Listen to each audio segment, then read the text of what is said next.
Assalamualaikum warahmatullahi wabarakatuh. Alhamdulillah, wassalatu wassalamu ala rasulillah. Segala puji dan puja kehadirat Allah subhanahu wa ta'ala. Juga salawat dan taslim kepada Nabi besar Muhammad sallallahu alaihi wa ala alihi wa sahbihi wasallam. Selamat bergabung teman-teman dari Malaysia. Ahlan wa sahlan. Semoga ini adalah bukan pertemuan pertama dan akan terus terjalin hubungan yang baik di antara sesama muslim dan juga sesama negara, dan semoga insya Allah agama mulia yang kita anut ini menjadi penyambung hubungan yang baik di antara kita tanpa melihat dari mana asalnya dan bagaimana bentuk rupa dan juga postur tubuhnya. Yang penting apa yang disampaikan, kalau itu benar, kalau Allah, kalau Rasul, Allah berfirman, Rasulullah SAW bersabda, maka sudah selayaknya setiap muslim di muka bumi ini menerimanya. Dan saya juga berbicara di sini bukan berarti saya lebih tahu daripada Bapak Ibu sekalian, tapi karena kita menjalankan firman Allah Subhanahu wa taala, fadzakir fa inna dzikra tanfa'ul mu'minin. Saling memberikan peringatanlah, karena peringatan sangat bermanfaat bagi orang-orang beriman. Juga menjalankan sabda Nabi sallallahu alaihi wasallam, ad-dinun nasiha. Agama ini isinya semuanya nasihat. Kesempatan ini teman-teman sekalian, kita akan membahas tentang obat gundah dan gelisah. Gundah dan gelisah, sumpek, sedih, apapun istilah yang semakna dengan itu, mudah-mudahan ini juga difahami oleh teman-teman di Malaysia, karena ini bahasa yang kami gunakan di Indonesia, adalah sesuatu yang tidak diinginkan oleh semua orang. Kalau ditanya apakah Anda ingin gundah, gelisah, sedih, sumpek, ya, tentu jawabannya tidak. Karena semua orang tahu pada saat dia sedang gundah, gelisah, sedih, kepalanya pening, pusing, hatinya tidak tenang, dia juga tidak produktif secara otomatis. Secara otomatis dia tidak akan bisa produktif untuk melakukan banyak kegiatan-kegiatan. Karena memang seluruh energi dia tersirap dengan permasalahan yang sedang menjadi beban buat dia. Oleh karena itu teman-teman sekalian, setiap muslim harusnya memang menghindari masalah ini. Ya. Dan kalau Anda tanya kepada saya bagaimana cara menghindarinya, maka saya akan sebutkan dulu sebabnya. Sebab dalam Islam datangnya gundah, ya, sedih, gelisah itu justru dari dua hal. Dangkalnya pemahaman agama terhadap agama dan juga dosa yang dilakukan. Kalau Anda faham agama Anda, maka Anda akan kembali kepada hadis Nabi SAW riwayat Bukhari Muslim, bahwasanya sungguh mengagumkan perkara seorang mukmin, kata Nabi SAW, dan itu tidak dimiliki kecuali oleh orang mukmin saja. Kalau dia diberikan, dan semua perkaranya baik, semua urusannya baik. Kalau dia diberikan nikmat, dia sedang senang, maka dia selalu bersyukur. Kalau dia diberikan cobaan, maka dia akan bersabar. Kalau Anda punya ilmunya, Anda akan tahu. Ternyata pada saat selama ini saya senang, maka kuncinya supaya bertahan dan bertambah syukur. Pada saat cobaan sedang datang, maka saya bersabar, yaitu menerima keputusan Allah, kemudian ikhtiar mencari jalan keluar, maka kita akan mudah untuk melaluinya. Tentu dengan punya ilmu. Kalau orang belum faham ilmu ini, tentu mereka akan melaluinya dengan kalau nikmat ada mereka tidak bersyukur, cobaan datang mereka tidak bersabar. Sehingga selalu dalam dua keadaan mereka berkeluh kesah. Dan ini akan memunculkan, menjadi penyebab munculnya kegelisahan. Karena selalu merasa tamak dan tidak cukup dengan nikmat yang ada, dan selalu tidak bisa melalui dengan kesabaran cobaan yang sedang ada. Padahal syukur dalam sebuah nikmat dan sabar dengan cobaan yang sedang datang, dua sayap, ya. Seperti kalau pesawat punya dua sayap yang bisa mengimbangi perjalanan kita selama kehidupan di muka bumi ini.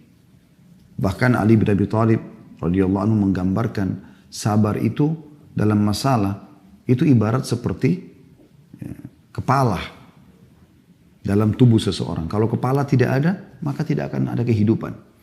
Seperti itu kurang lebih gambarannya, gitu kan. Dan seorang mukmin akan selalu nikmat datang dia syukuri, kalau cobaan datang dijadikan sebagai bahan introspeksi diri. Ada masalah apa? Kenapa Allah Subhanahu wa taala sedang menguji saya? Gitu kan? Karena memang ada hadis Nabi SAW yang sahih berbunyi, sesungguhnya seseorang bisa tertahan dari rezekinya, kenikmatan yang dia dapatkan justru karena dosa yang dia lakukan. Itu ilmu. Kalau dia tahu teorinya, dia akan lebih mudah untuk melaluinya. Oleh karena itu teman-teman saya ajak, jangan pernah berhenti untuk selalu komunikasi dengan para ulama-ulama kaum muslimin. Dengan da'i-da'i. Nah, di Indonesia Masya Allah melimpah sekali da'i-da'i dan ulama. Di Malaysia pun begitu. Saya beberapa kali diundang oleh teman-teman di sana. Masya Allah banyak tokoh-tokoh masyarakat kita yang punya ilmu, kapabilitas yang cukup. Tinggal bagaimana kita sering komunikasikan sama mereka. Pada saat Anda punya perusahaan, Anda selalu jangan lepas untuk komunikasi dengan para ulama. Kira-kira ini halal atau tidak. Ya, kira-kira pegawai ini kalau dia melakukan pelanggaran seperti ini secara agama, saya udah boleh berhentiin atau belum. Gitu kan. Atau apa saja. Ya, sumber, modal, sistem yang sedang dipakai, produk yang dijual, apakah semua sudah sesuai dengan agama. Jadi selalu ada agama yang menjadi pengontrolnya. Begitu juga dengan Anda dalam rumah tangga. Ada figur ulama yang Anda jadikan sebagai penengah dalam masalah-masalah dalam rumah tangga. Apakah antara suami istri, apakah antara orang tua sama anak, apakah anak sama orang tua, atau mungkin sama kerabat secara umum. Ini satu sisi. Penyebab gundah gelisah ini adalah karena kurangnya ilmu. Sehingga selalu kalau nikmat ada tidak bersyukur, kalau ada cobaan tidak bersabar. Seperti itulah. Ya. Padahal kalau dia punya ilmunya, dia akan bisa melalui semua itu. Yang kedua, yang menjadi penyebab adalah dosa. Dan ini yang banyak sekali di antara kaum muslimin tidak memahaminya. Sebenarnya suntuk, sumpek, sedih itu karena dosa. Tidak ada alasan yang lain. Ya. Seperti ibaratnya Anda kerja di satu perusahaan, kalau Anda menjadi seorang pegawai yang prestasi, datang on time, kerjakan pekerjaan yang diminta, ya, kita selalu mengikuti peraturan yang ada. Maka saya yakin Anda akan senang saja, happy aja di perusahaan itu. Begitu juga dengan atasan Anda pun akan mendapatkan semua bonus, gaji yang dijanjikan. Berbeda sekali dengan pegawai yang ugal-ugalan. Dalam bahasa Indonesia ugal-ugalan. Orang yang teledor, lalai. Dia datang kapan dia mau, pekerjaan tidak selesai, sering melanggar peraturan-peraturan. Maka kita akan temukan orang seperti ini akan ada tekanan-tekanan dari perusahaan. Ancaman-ancaman, mengurangi fasilitas dia. Sehingga membuat dia jadi gelisah. Dia sendiri melahirkan kegelisahan itu. Kegundahan itu muncul karena perbuatan dia. Jadi karena pelanggaran. Kalau tidak ada pelanggaran tidak akan terjadi hal itu. Oleh karena itu teman-teman jangan pernah dianggap remeh sedikit pun tentang masalah pelanggaran. Kita kembali kepada histori awal ayah kita Adam alaihissalam. Nabi Adam alaihissalam diciptakan oleh Allah Subhanahu wa taala lalu diletakkan di surga. Kita sudah tahu semuanya. Taruh di surga bersama istrinya Hawa alaihi wassalatu wassalam. Allah Subhanahu wa taala menyuruh Nabi Adam dan Hawa boleh menikmati apa saja di surga. Semuanya, istanahnya, buah-buahannya, airnya, semuanya. Allah menguji Nabi Adam AS dengan mengatakan, hanya jangan sentuh satu pohon ini. Ini saja. Karena ini saya melarangnya kata Allah. Sudah selesai. Iblis datang mengganggu Adam AS. Lalu membisikkan bisikannya yang menggoda. Mengatakan, wahai Adam, sesungguhnya engkau tidak dilarang memakan buah ini. Kecuali karena kalau kau makan, kau akan jadi kekal. Kau tidak akan melalui proses kematian. Maka Nabi Adam pun tergoda lalu kemudian memakan buah tersebut. Lalu karena kemaksiatan kepada Allah ini, Allah hukum Adam alaihissalam. Coba teman-teman, kita renungi dulu firman Allah Subhanahu wa taala. Saya berharap teman-teman buka di aplikasi handphonenya Al-Quran. Surah Toha, surah nomor 20. Ayatnya 121 sampai 127. Saya ulangi, surah Toha, surah nomor 20, ayat 121 sampai 127. Saya akan bacakan. A'udzu billahi minasyaitonir rajim. Wa 'asa Adamu rabbahu fagawa. Thumma ijtabahu rabbuhu fataba 'alaihi wa hada. Qala ihbita minha jami'an ba'dukum li ba'din aduwwun fa imma ya'tiyannakum minni hudan faman ittaba'a hudaya fala yadhillu wa la yashqa. ومن أعرض عن ذكري فإن له معيشة ضنكا ونحشره يوم القيامة أعمى قال رب لما حشرتني أعمى وقد كنت بصيرا قال كذلك أتتك آياتنا فنسيتها وكذلك اليوم تنسى وكذلك نجزي من أسرف ولم يؤمن بآيات ربه ولعذاب الآخرة أشد وأبقى.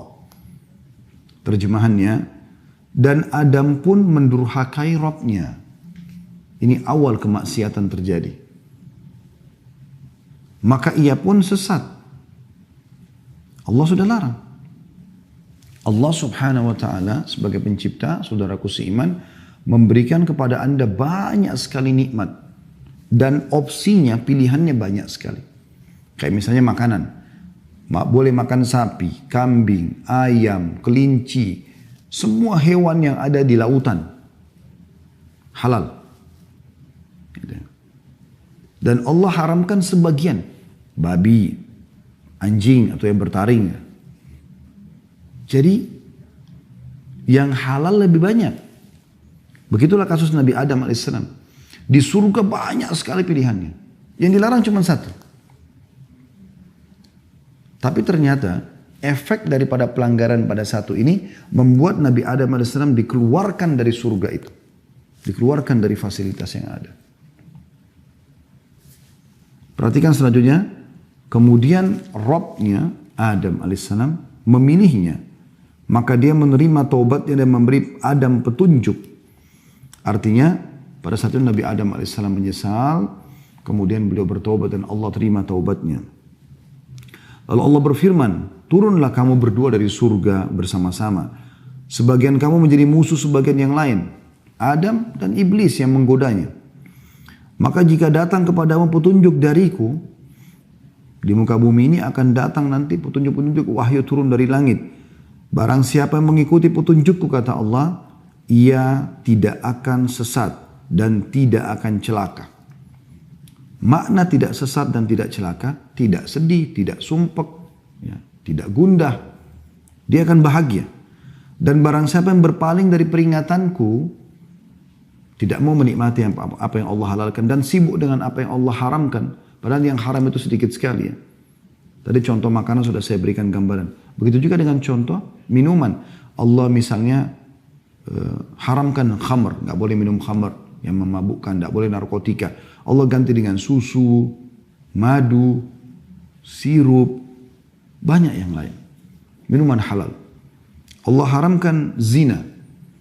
Kita butuh syahwat, ada syahwat untuk melampiaskan sama lawan jenis. Tapi Allah buka pintu nikah. Dan ada solusi, bukan tidak ada solusi dalam Islam. Makanya Allah bilang, siapa yang berpaling dari peringatanku, tetap memilih sesuatu yang bermaksiat kepadaku, maka sungguhnya baginya penghidupan yang sempit. Sempit ini tadi, gundah, sedih, sumpek. Siapa yang bermaksiat kepada Allah, ini diancamkan seperti ini. Dan kami akan mengumpulkannya pada hari kiamat dalam keadaan buta. Dibangkitkan nanti di mahsyar hari kiamat, buta. Lalu dia akan berkata, ya Robku, wahai penciptaku, mengapa engkau menghimpun aku dalam keadaan buta? Padahal aku dahulu, maksudnya di dunia, dalam keadaan bisa melihat. Allah berfirman, demikianlah. Telah datang kepadamu ayat-ayat kami. Maka kamu melupakannya. Dan begitu pula pada hari ini pun kamu dilupakan. Ya, hari kiamat tidak akan dilihat oleh Allah SWT. Dan demikianlah kami membalas orang-orang yang melampaui batas dan tidak percaya terhadap ayat-ayat Rabbnya. Maksudnya sudah dilarang, kenapa masih dilanggar? Sudah diperintahkan, kenapa enggak dikerjakan? Dianggap oleh Allah melampaui batas dan tidak percaya dengan ayat-ayat Allah. Dan sungguhnya adab di akhirat itu lebih berat dan lebih kekal lagi. Kita bisa lihat di sini teman-teman sekalian dalam ayat-ayat ini sangat jelas bagaimana Allah Subhanahu wa taala memastikan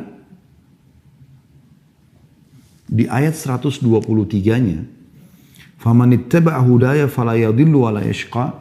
Barang siapa yang mengikuti petunjukku maka ia tidak akan sesat dan tidak akan celaka. Artinya dia akan bahagia. Di 124-nya Allah mengatakan, "Wa man a'rada an dzikri fa inna lahu ma'isyatan danka." Ya, dhanka. Dan siapa yang berpaling dari peringatanku, gak mau mengerjakan apa yang aku perintahkan, menikmati yang halal, dan mau bermaksiat kepadaku buat yang haram, maka sesungguhnya baginya kehidupan yang sempit. Coba dengar teman-teman di potongan ayat ini. Bagaimana Ibnu Katsir rahimahullah, ahli tafsir yang masyhur punya tafsir Quranul Azim, di jilid 3 halaman 164 menjelaskan. Dia mengatakan, di dunia dia tidak akan mendapatkan ketenangan dan ketentraman bagi orang yang bermaksiat kepada Allah. Hidupnya akan sumpek, suntuk, sedih, gelisah. Sebanyak apapun harta yang dia milikin, gak pernah cukup. Rumahnya mewah, gelisah di dalamnya. Karena berisi dengan hal-hal yang haram. Ada orang rumahnya gubuk, kecil, biasa, miskin, susah. Pas-pasan hidupnya, tapi tenang jiwanya. Nah itu karena jauh dari kemaksiatan. Kata beliau, di dunia, orang-orang yang bermaksiat, dia tidak akan mendapatkan ketenangan dan ketentraman. Hatinya gelisah yang diakibatkan kesesatannya. Meskipun zahirnya yang kelihatan, nampaknya begitu enak. Bisa mengenakan pakaian yang ia kehendaki, bisa mengkonsumsi jenis makanan apa saja yang dia inginkan, bisa tinggal di mana saja yang ia kehendaki. Ini perkataan Ibnu Katsir rahimahullah ya. Selama ia belum sampai pada keyakinan dan petunjuk, maka hatinya akan senantiasa gelisah, bingung, ragu, dan masih terus saja ragu. Inilah bagian dari kehidupan yang sempit. Subhanallah, orang yang melakukan perzinahan misalnya. Walaupun dia masuk ke dalam hotel bintang 5, dia akan berzina dengan seorang pasangan yang sempurna secara fisik. Laki-lakinya tampan, putih, kaya, pinter.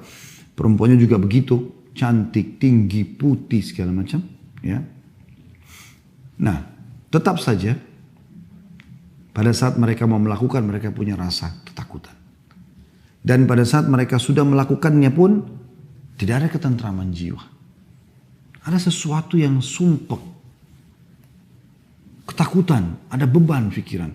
Tidur mimpinya buruk. Dan akan sangat beda sekali dengan orang yang melakukan dengan pasangan halalnya, suami istri. Mereka akan tenang secara kejiwaan. Orang juga semua tahu mereka dalam kamar melakukan biologis. Ke hotel pun mereka tidak pernah ragu karena jelas statusnya, jelas pasangan halal suami istri. Maka biologis pun setelah biologis itu tenang. Terlihat wajahnya berseri-seri. Berbeda. Halal sama haram beda. Kata beliau, alangkah seringnya kita melihat dan mendengar berita tentang orang-orang yang memiliki harta yang sangat banyak. Mati bunuh diri dengan terjun dari tempat-tempat yang tinggi atau gedung-gedung. Apa yang menyebabkan mereka melakukan itu? Pasti penyebabnya adalah sempitnya kehidupan yang menderahnya akibat berpaling dari zikrullah. Kalau orang-orang yang berpaling dari zikrullah mengingat Allah tidak bertaubat, maka akibatnya mereka akan dikumpulkan pada hari kiamat di padang mahsyar dalam keadaan buta. Sebagaimana Allah sudah menyebutkan itu dalam surah Al-Isra, surah nomor 17 ayat 72. A'udzu billahi minasyaitonir rajim wa man kana fi hadhil a'ma fa huwa fil akhirati a'ma wa adallu sabila. Siapa yang dalam kehidupan dunia ini buta hatinya dari maksiat kepada maksiat dan orang-orang yang tidak punya ilmu agama, mereka kalau buat dosa mereka tidak taubat. Mereka sudah berzina, mereka sudah mencuri, mereka sudah membunuh, lalu mereka tidak tahu harus kemana arahnya. Besoknya diulangi lagi, berzina lagi, ke diskotik lagi, mabuk-mabukan lagi. Tambah sumpek di atas sumpek. Dan akhirnya membuat dia menutup hidupnya dengan bunuh diri. Berapa banyak orang, aktor-aktor yang sudah terkenal, sudah sampai pada tingkat ya terkenal sekali, famous sampai luar biasa, seluruh dunia mungkin mengenalnya. tapi ditutup hidupnya dengan narkotika, ditutup hidupnya dengan bunuh diri, ya, ribut rumah tangganya, dan segala macam hal. Tidak sedikit ada orang yang datang konsultasi sama kami begitu keadaannya. Secara zahir kelihatannya bahagia, karena selalu di medsos itu tampil mesra sama pasangannya, expose ini, expose, tapi di dalam tidak seperti itu. Mereka ada yang banyak datang kepada kami berbicara dan ternyata tidak seperti itu keadaannya. Tidak seperti apa yang diperlihatkan di depan umum. Dan itu yang terjadi. Oleh karena itu teman-teman sekalian, kita harus benar-benar memikirkan masalah ini. Kalau ternyata penyebab dan akibat daripada maksiat ini besar sekali. Ya, besar sekali akibatnya. Baik, kita coba teman-teman sekalian lebih dalam lagi untuk mempelajari kira-kira efek-efek apa yang didatangkan dari kemaksiatan itu. Seperti apa sih kira-kira? Yang pertama sekali yang bisa datang, ya, yaitu dia akan mendatangkan kemurkaan Allah Subhanahu wa Ta'ala. Dan murka Allah ini berbahaya sekali. Karena kalau sudah Allah pencipta langit dan bumi ini murka, pemilik jasad Anda murka dengan Anda, ini bahaya sekali. Segala macam ancaman bisa datang kepada Anda. Tadi biar kita pakai baju bagus, biar rumah kita bagus, di apartemen mewah, punya mobil mewah, pekerjaan banyak, titel dan jabatan menumpuk. Tetap sumpah. Tetap sedih. Karena sebenarnya dia sedang melakukan sesuatu yang merusak hubungan dia dengan Sang Pencipta langit dan bumi. Karena kita kalau sedang punya nikmat teman-teman sekalian, lagi makan enak, lagi berpakaian, lagi segala macam enak, yang ciptakan kita Allah, yang ciptakan nikmat itu Allah, yang bisa mempertahankannya hanya Allah. Kalau kita sedang sedih dan punya masalah, maka yang ciptakan kita Allah, yang ciptakan masalah itu Allah, yang bisa menghilangkannya juga hanya Allah. Itu yang sering Anda dengar mungkin, Qul inna salati wa nusuki wa mahyaya wa mamati lillahi rabbil alamin. Katakan hai Muhammad dan ajarkan kepada umatmu. Salatku, ya, Qul inna salati wa nusuki, sembelihanku, ya, ibadahku, wa mahyaya, kehidupanku, wa mamati, dan hidup matiku lillahi rabbil alamin, itu Tuhan alam semesta. Itu konsep dasarnya seorang muslim. Anda kalau punya masalah teman-teman sama siapapun, yang paling pertama Anda jadikan bahan muhasabah adalah bagaimana Anda bermuhasabah, introspeksi diri, hubungan Anda dengan Allah Subhanahu wa Ta'ala. Nggak usah repot teman-teman, sibuk mengkanter, ini orang fitnah saya, ini orang gibah saya, nggak ada gunanya. Usaha saya bangkrut karena sebab ini, sebab itu hanya sebab-sebab agar ada cerita di tengah manusia. Sebenarnya inti permasalahan yang Anda belum paham. Anda sedang membuka pintu kemurkaan Allah yang di langit. Sehingga Allah mendatangkan sebab permasalahan itu muncul semuanya. Perhatikan hadisnya riwayat Imam Ahmad. Kata baginda Nabi SAW, Allah berfirman dalam hadis Qudsi, Aku Allah, tidak ada Tuhan selain aku. Jika aku ditaati, aku ridho. Dan jika aku ridho, maka aku akan memberi berkah. Dan keberkahanku tidak ada akhirnya. Jadi kalau aku sudah ridho, kata Allah SWT, aku akan berikan apa saja. Termasuk kebahagiaan, ketentraman, kecukupan, segala macam. Tapi jika manusia maksiat kepadaku, berbuat dosa kepadaku, melanggar, aku murkah. Dan jika aku murka, aku akan melaknatnya. Dan laknatku akan sampai pada 7 turunannya. Artinya akan turun kepada orang-orang ini. Bahaya sekali. Ya. Dan ini poin yang harus digarisbawahi teman-teman. Cukup kemurkaan Allah Subhanahu wa Ta'ala ini datang kepada kita, ini bahaya sekali. Maksiat kepada Allah juga ini bisa menghalangi Anda dari ilmu, ide-ide yang bagus, yang brilian gitu. Dinukil dalam sebuah kisah Imam Syafi'i rahimahullah berkata, beliau sering kalau dikasih hafalan oleh gurunya Imam Waqi, hafal lupa, hafal lupa. Maka dia bilang dalam syairnya yang masyhur, syaqautu ila Waqi'i su'a hifdhi. Aku keluhkan kepada Imam Waqi tentang buruknya hafalanku. Fa akhbarani bi anna fa arsyadani ila tarki ma'asi. Maka dia memerintahkanku untuk meninggalkan dosa-dosa. Wa akhbarani bi anna ilma nurun, dan dia menyampaikan kepadaku bahwasanya ilmu itu adalah cahaya. Ya. Wa nurullahi la yu'ta li'asi. Dan cahaya Allah tidak akan diberikan kepada orang yang bermaksiat. Oleh karena itu teman-teman sekalian, maksiat Anda lakukan ini akan menghalangi Anda dari ilmu agama, memahami ilmu agama. Dan ini adalah panduan hidup Anda. Ilmu agama ini seperti bodyguard. Karena Anda mau makan, mau minum, mau bergaul, mau bekerja, ilmu agama akan datang seperti bodyguard. Ini boleh, ini nggak boleh. Ini nggak bisa Anda fahamin karena buat maksiat. Hilang panduan hidup itu. Begitu juga Anda tidak punya ide-ide lagi untuk bisa mengembangkan usaha apa. Susah. Karena kemaksiatan yang sedang terjadi. Sebaliknya orang-orang yang taat, orang yang beriman itu akan lebih mudah bagi dia. Yang ketiga, akan terhalangi dari rezeki yang Allah berikan. Disebutkan dalam sebuah hadis riwayat Ahmad, kata baginda Nabi SAW, sesungguhnya seseorang akan diharamkan dari rezekinya sebab perbuatan dosa yang ia lakukan. Jadi ada rezeki-rezeki yang harusnya sampai kepada Anda, tapi kan Anda bermaksiat maka tidak dapat. Ya. Ini satu kerugian yang luar biasa. Kemudian yang keempat teman-teman sekalian, tadi itu yang ketiga ya.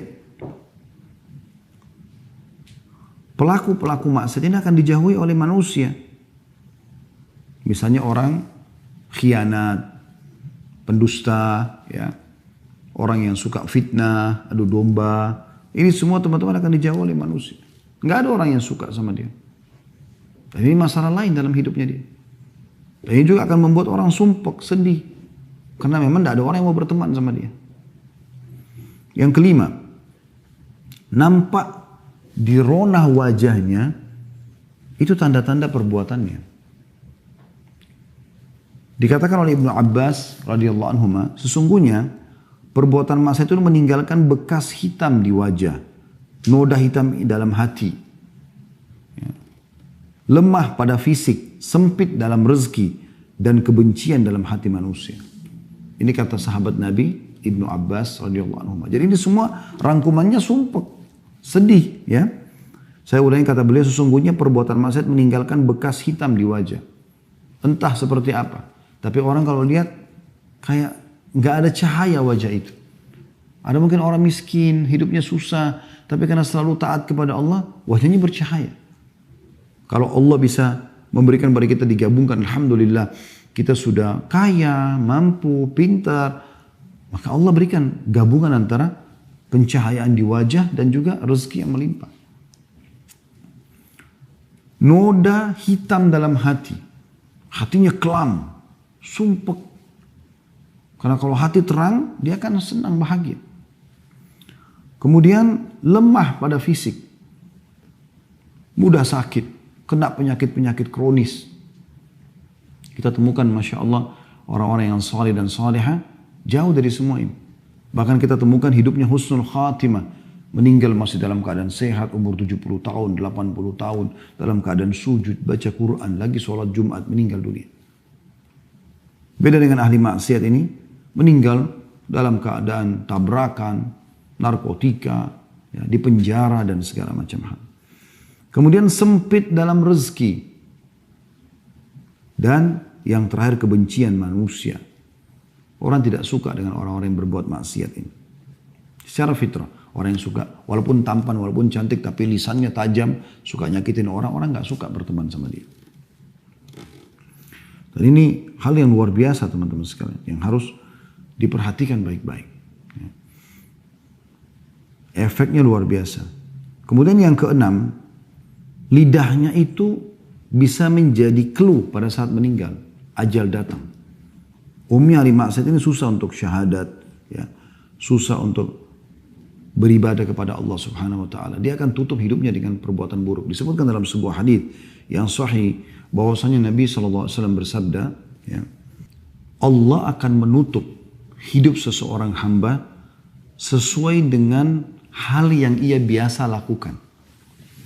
Jadi kalau teman-teman mau lihat orang ini husnul khatimah atau su'ul khatimah, apakah hidupnya baik atau buruk, ya, itu teman-teman sekalian lihat beberapa hari sebelum dia meninggal.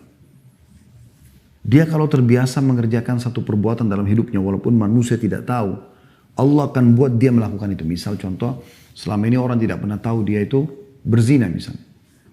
Maka pada saat mau meninggal, dia akan melakukan perbuatan itu sehingga nanti Allah tutup hidupnya dengan itu. Na'udzubillah. Atau khamr, atau mencuri, atau riba, atau apa saja.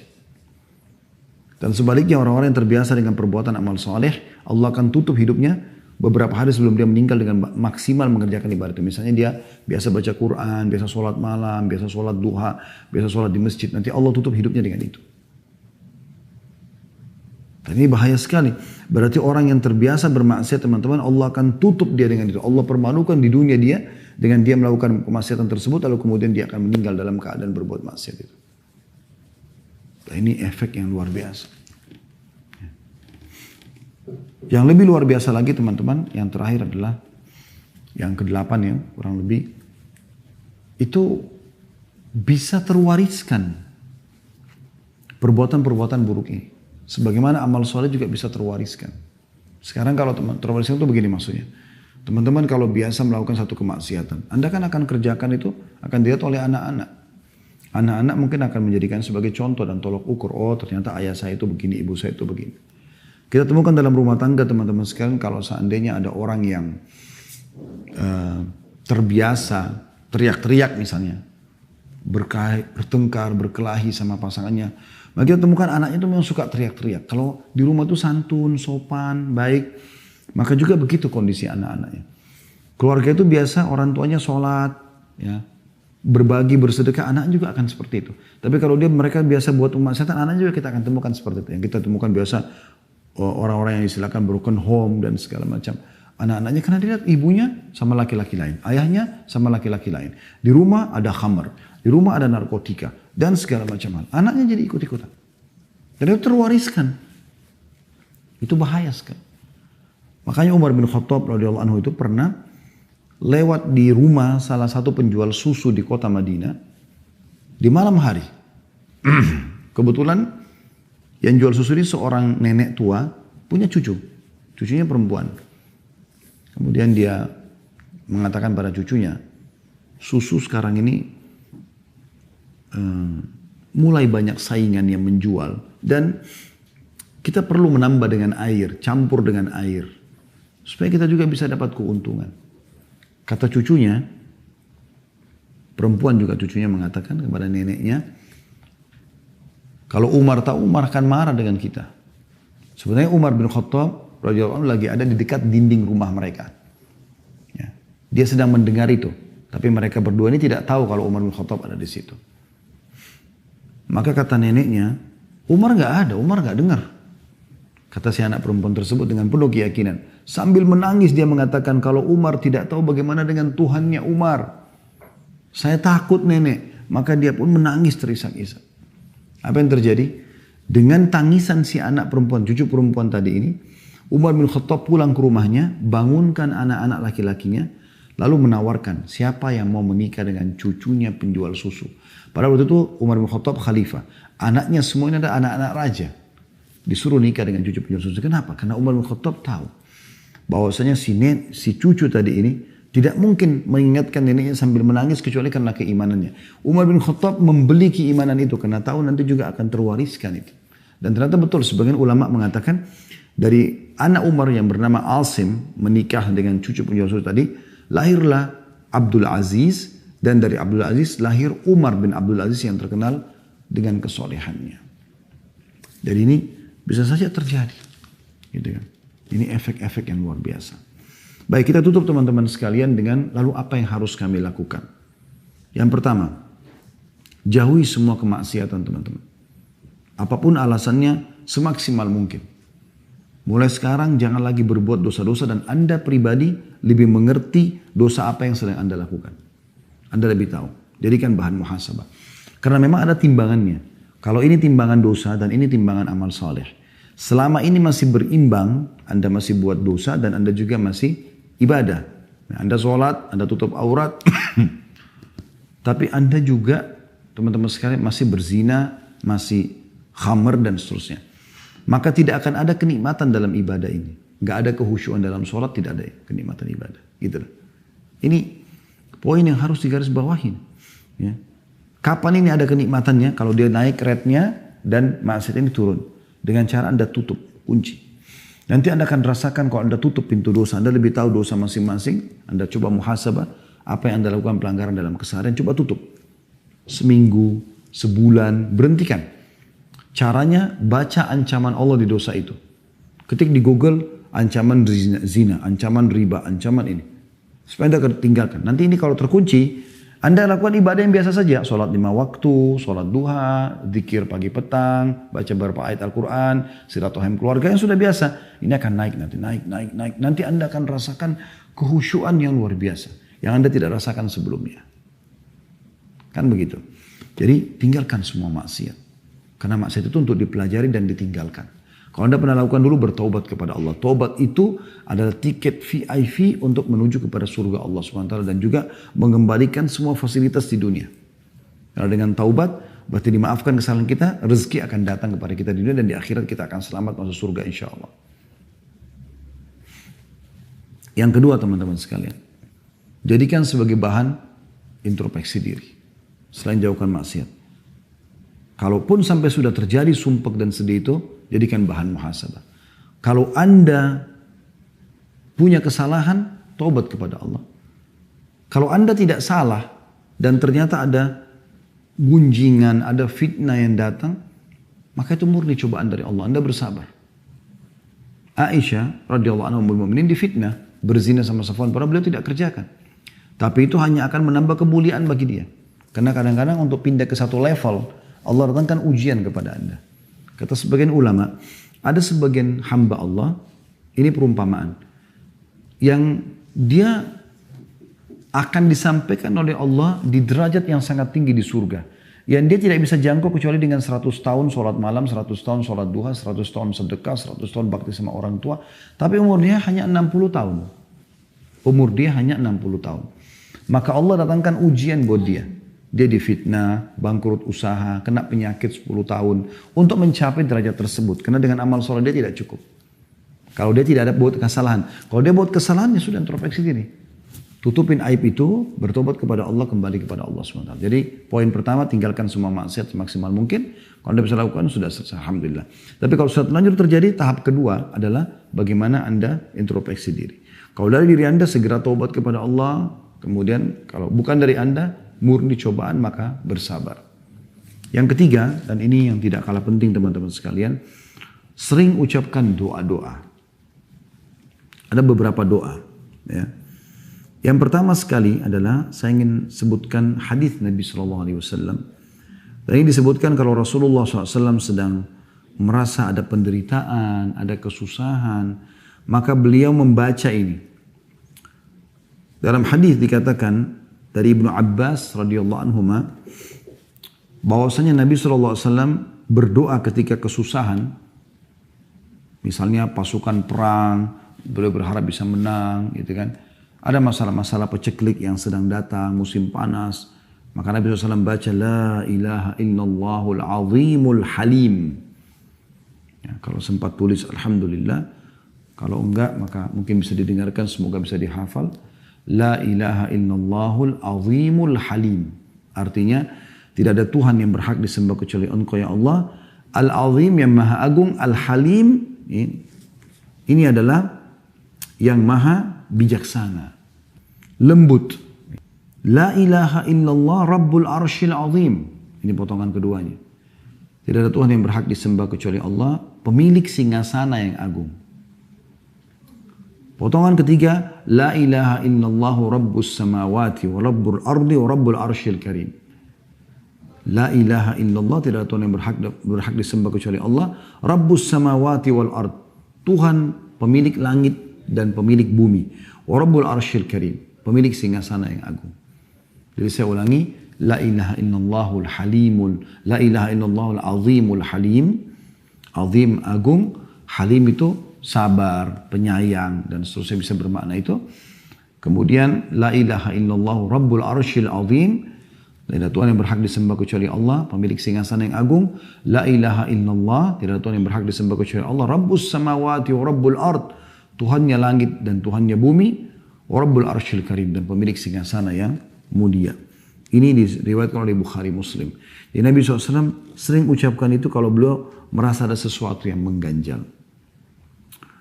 Kemudian dalam hadis yang lain disebutkan dari Abu Bakr radhiyallahu anhu, beliau mengatakan bahwasanya Rasulullah SAW mengajarkan tentang doa resah, doa sedih, gundah, yaitu membaca Allahumma rahmataka arju fala takilni ila nafsi tarfata ain aslih li sya'ni kullahu la ilaha illa ant.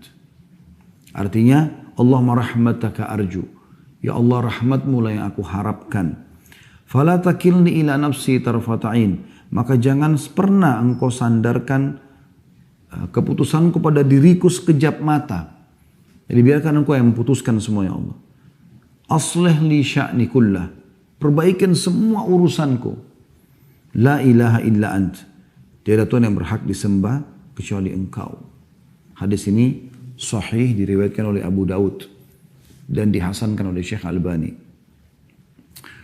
Juga dalam riwayat yang lain, riwayat yang dihasankan oleh Albani, diriwayatkan oleh Tirmidzi, yaitu dari Anas bin Malik radhiyallahu anhu bahwasanya Nabi SAW jika disusahkan sebuah perkara, beliau membaca ya Hayyu ya Qayyum birahmatika astaghits. Wahai zat yang maha hidup dan terus menerus mengurus makhluknya. Ya Hayyu ya Qayyum birahmatika astaghits. Dengan rahmatmu lah aku memohon pertolongan.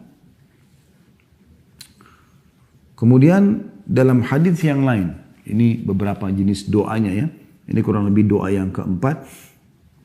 Dalam hadis riwayat Abu Daud dan dihasankan oleh Syekh Albani dari Asma binti Umais radhiyallahu anha, beliau berkata bahwasanya Rasulullah SAW bersabda kepada dia, maukah aku ajarkan kepadamu beberapa bacaan yang kalau kau baca ketika kamu susah?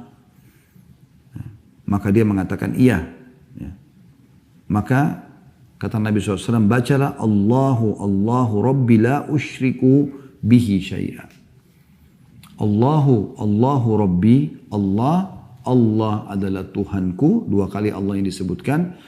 La usyriku bihi syai'an, aku tidak menyekutukan sesuatu dengannya.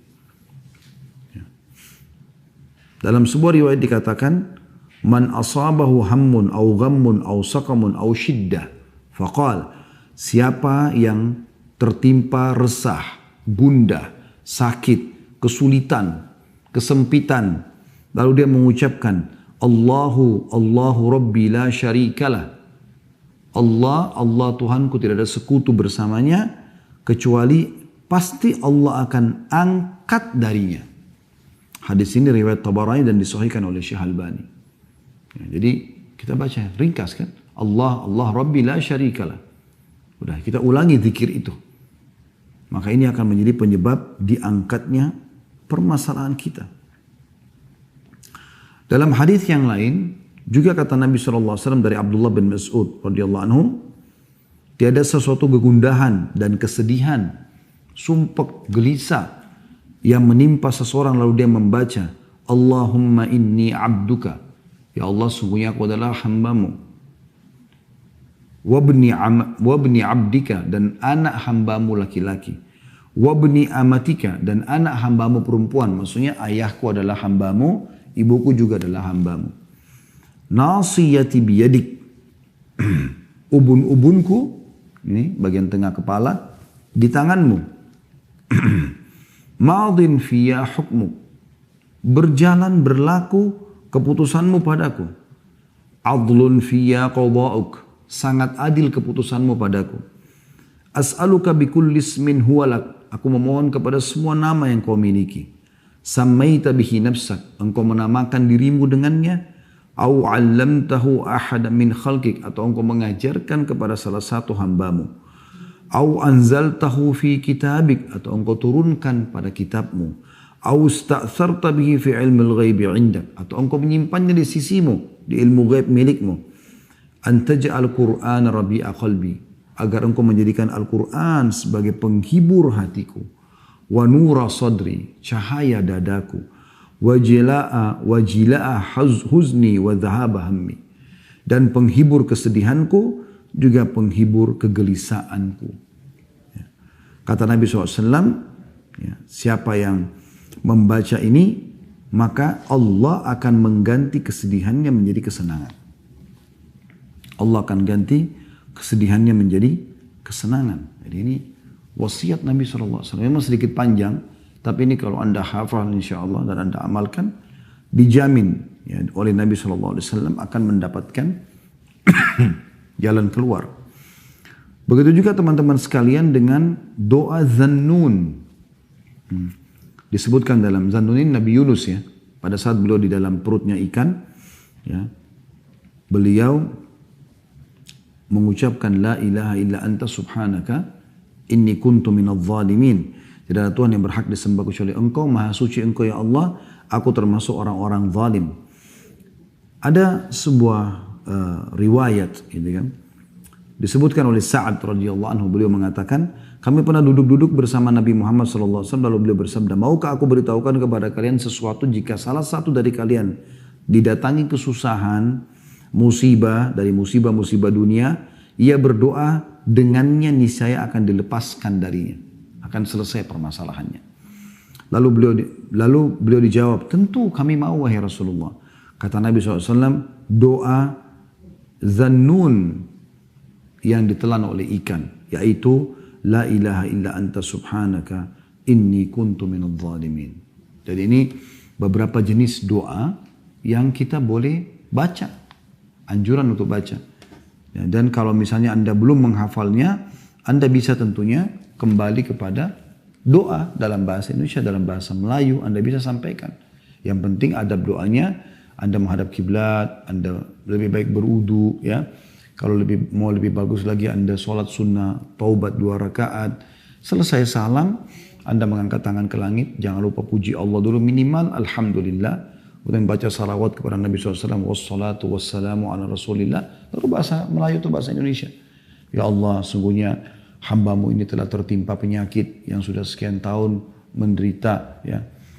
Angkatlah penyakit ini ya Allah, hanya Engkau lah yang bisa memberikan kesembuhan. Ya Allah, hambamu ini sudah lama menikah belum memiliki keturunan, maka mudahkanlah keturunan untukku ya Allah, sebagaimana Engkau karuniakan keturunan kepada Nabi Zakaria, ya. Karena Nabi Zakaria menikah kurang lebih 70 tahun baru dapat anak, ya. Kemudian bisa juga misalnya ada masalah lain, ya Allah, sungguhnya hamba sudah terlilit utang yang sangat banyak. Ya, dan ini kesalahan hamba mohon ampun kepadamu ya Allah. Mudahkan hambamu untuk selalu ya, bisa punya peluang untuk menyelesaikan utang tersebut sebelum meninggal dunia. Dan semua keluh kesah kita bahasakan dengan penuh keyakinan teman-teman. Karena kata Nabi SAW, berdoalah kalian kepada Tuhan kalian dalam kondisi yakin akan diterima. Karena Allah tidak akan terima doa dari hati yang lalai. Dari hati yang lalai. Ya. Ini kurang lebih gambarannya. Kalau kita simpulkan sebenarnya jauhi kemaksiatan teman-teman sekalian. Karena dia sumber kesedihan, sumpah, sedih dan segala macam. Bahkan salah satu dari para salafus saleh pernah berkata, aku tahu aku punya dosa kepada Tuhan Allah pada saat aku melihat perubahan sikap dari pasangan hidupku. Kebetulan karena dia laki-laki, dia mengatakan perubahan sikap dari istriku dan juga tungganganku. Bahkan tikus yang masuk ke dalam rumahku. Artinya, orang kalau jaga hubungannya sama Allah SWT, Allah akan jaga semua fasilitas yang ada pada dia. Allahu a'lam.